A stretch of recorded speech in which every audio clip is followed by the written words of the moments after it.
ушунчалык жаштык кездерди эскерип турам. Барлығына бүгінгі жолығышу құт болсын, 20 жылдық юбилей бұл жөнден адамдарға бұйырмайды, Аллах насип қылған адамдарға ғана бұйырайды. Бүгін барлығымыз ушул жерге Аяш елдер, досторубуз менен жолугушканга ушунчалык кубанычтамын. Ар бириңиздин юбилейиңерге ден соолук, өзүңөргө дагы ден соолук, бала чакаңар менен ар дайым тынч амандыкта жүргүлө, жакшылыктарда ар дайым катташып жүрөлү. Ушундай классташтык эч качан үзүлбөсүн, достугубуз ар дайым бекем болсун. Түндүгүбүз бийик болуп, керегибиз кең, келечегибиз тене болсун. Сөзүмдүн аягында ошол алып космоктун бир билетleri менен жыйынтыктагым келип турат.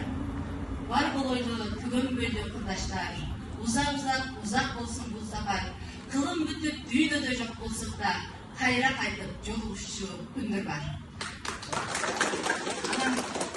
Биз окуган Каримбек орто мектеби, мектептеги күндөр эстен кетеби, кийинчерээк канча ойноп күлсөк да, ошол күндөрдүн бир күнүнө жетеби. Ар дайым бар болгула, аман болгула, ар дайым жакшылыктарда көрүшөлү.